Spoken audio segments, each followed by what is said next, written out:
Right then, I don't want to spend forever on this video. You can spend forever looking at these three printers before deciding which one is right, and yeah, you can look at spec sheets on the website trying to figure out what all the values mean for literally months. So how about we break it down to the practical benefits, or what the differences actually mean in terms of delivering prints and functionality instead.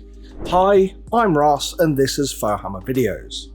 Now, to preface, it wouldn't be wise to compare these Core XY models in Bambu's lineup without addressing the A1 series too. So here we go. The A1 Mini is a great printer, but yes, it's small. Many people probably wouldn't need bigger, but I'm more in the camp of I'd rather have it and not need it than one day need it and not have it. So the most valuable starting point for a 3D printer in most people's eyes will be the larger A1 with a build volume of 256mm cubed, exactly the same as the three main printers we're looking at today. The difference between these and them is that these are Core XY printers and they are bed slingers. So in the case of the A1s, you will need some clearance behind the printer on your desktop, whereas these take up the same volume as the base dimensions at all times. And due to the Core XY nature of these, there's no bed swinging your prints back and forth. Essentially, this means that prints will be marginally faster and more stable, but the difference is tiny. If you know you'll only ever need to print with basic PLA and you want to keep costs down,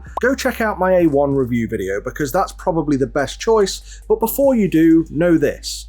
The other main difference I see is that when you want to get involved with multicolour printing, the A1 series is only compatible with the AMS Lite, and this leaves your reels of filament sitting out in whatever printing environment you use them in.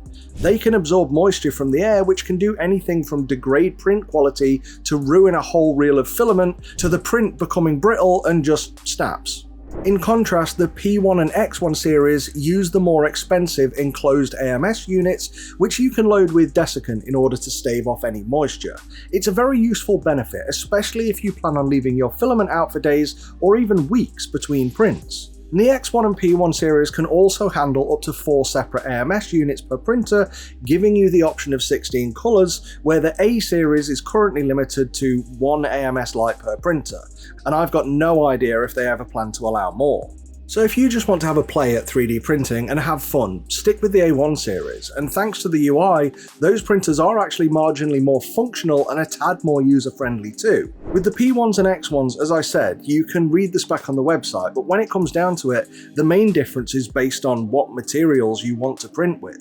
There are some functional differences too, but we'll come to that. Now in terms of form factor, these are pretty much the same printer. I know I'm jumping in at the middle, but let's take the P1S as a primary comparator. This is an enclosed printer with a plastic housing. It looks sleek and sexy and certainly gives the impression of a more professional product than the A1 series, which look a bit toyish in comparison. Dropping down to the P1P, this is a stripped down version of the same printer, but it looks stripped down too, as in it looks like someone just took a car and removed most of the outer panels, leaving nothing but the framework. But I guess this is somewhat intentional to keep the costs down, and you have a good few options, both official and otherwise, to print your own chassis for the machine, which range from aesthetically pleasing to functional to quirky. Now you can of course upgrade the P1P to have the same P1S chassis, and that's using the enclosure kit direct from Bambu. Now the X1 is identical to the P1S in many ways, but the X1 has an aluminium case rather than plastic. But where it matters in even having casing is in a couple of ways. Both the P1S and X1C come with an integrated part cooling fans and chamber temperature regulation fans too. The benefit to part cooling fans is just more stability bridging when printing models. The fan will cool the extruded plastic faster when it's over a void in space, so bridged material is straighter and more rigid than just drooping everywhere. And the temperature regulation plays a huge part when printing stronger plastics like ABS and ASA, PA or PC. These filament types have huge issues with the slightest temperature variation. Just walking past a printer and creating a breeze is enough to ruin a print. So keeping the printing environment temperature stable is the key to getting the best results with those types of materials. Now, you may be wondering, do I need to print these materials? And if you're asking that question and you're watching my channel rather than wanting to get bogged down into something more technical, the answer is probably no. You won't need to print in those materials at all, or maybe ever. But the truth is, I don't know what you're intending to print, so maybe have a quick Google search on what the different material types are and consider if their intended application is something you are ever looking to make. But don't worry, I'll still come to a conclusion at the end and a recommendation on your approach for which one to buy. Right now, back to the X1. And this is made for more engineering grade materials like reinforced plastics, and it's able to do this because the print bed temperature can get warmer than the P1 models. Also, this was designed for those materials, as it comes with a hardened steel nozzle by default, and that's designed for the more abrasive material rather than the stainless steel nozzle that comes in the P1 range. Again, if you need materials like this, you probably aren't watching this video. So it probably does sound easy to pick one at this point. However, the X1 has a couple of additional features that may make it the more considered option, and after all, it is the flagship printer from Bambu. And if I haven't called out a specific feature difference in these printers like the integrated light, it's because they all have the same thing. Because I've said, in terms of general framework, they are all the same printer and share a ton of common features. Strip the outer casing off them all and I probably wouldn't even be able to tell any of them apart. But where the X1 stands out is that it has a much more powerful onboard computer than the P1, which powers or enhances some of the features. For example, the camera. To get this out of the way, all three printers come with a camera and all three will create time lapses of your prints, which are always fun to watch. But the P1 series only has a 720p camera, where the X1 has a full HD 1080p camera. No, you can't upgrade the P1 camera to 1080 because the internal controller is not configured to run it, and it sounds like it's probably not powerful enough anyway. But beyond the resolution bit, this is functionally better on the printer too in a couple of ways. One is that when viewing remotely, the playback is much smoother, so you can fully see what's going on live, where the P1 can often be a bit stuttery with a couple of frames a second to one frame every few seconds. And the X1 also has a remote download feature where you can actually access the files on the SD card from within the Bambu Studio slicer, and you can download them directly wirelessly to your PC. With the P1s, you need to plug the SD card into your PC to read and then copy over the files. I know that it's only a small difference, but I do find it useful. And as I pointed out in the P1P and P1S review, though I compared it back to the A1 printers, the X1 also has a much more functional and clearer UI. Unlike the monochrome display of the P1s with control buttons to the side, the X1 has a full HD capacitive touchscreen. Now this is just as intuitive but easily more functional than the P1 range. Not in a huge way, but in ways that are handy enough for me to go, yeah, I prefer that. Now honestly, most of the time I just put a model in my slicer on my PC and send it to the printer remotely and let it do its thing. I never touch the UI, but where I use an AMS on the X1, I can tap a button on the screen and tell the printer what type, brand and colour of filament I'm using direct from the printer's UI.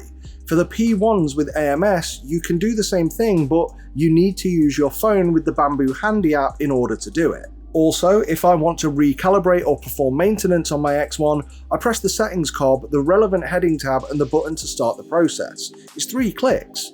You even have a function on the X1 to dry a reel of filament in the chamber, and this may be on the P1 series too, but if it is, I can't find it. Now on the P1s, if you want to do maintenance or calibration, it's less of that 3 taps approach and more of an up, up, down, down, left, right, B, A and start kind of thing. Again though, I rarely use these functions, but when I do, it's just much easier and more readily available on the X1. And finally, there's the LiDAR. Now this is apparently used to measure pressure advance before starting a print. It's not a magic button and many people in the community refer to it as a gimmick, and I'd love to say that this goes a long way to improving the quality of your prints by addressing the flow of the filament before it even starts printing. But the thing is, I've never had an issue with the P1P or P1S in such a way that I can see any benefit here on the X1 for that LiDAR. Where I have found it useful though, is that it actually is used to scan the first layer for defects, and it has successfully warned me on several occasions where it detects poor adherence. So I do like that. I'm a nightmare for just clicking print and forgetting about it and walking away. So this function has saved me quite a few times. So when it comes down to it, Which one is right for you? Well, as I said in the intro, if you just want to play, save some money and get an A1. Just be aware not to leave your filament out for ages in an overly damp place. But if you want something a bit more professional, yes, you could get the P1P, but honestly, unless you've got a particular use case for it, like it's going to be part of a print farm, or you want to create your own specific casing for it, like a pegboard to keep all of your printing and maintenance tools nearby and attached, then you may as well pay the extra if you can afford it now and get the P1S, just to keep your options open for the future.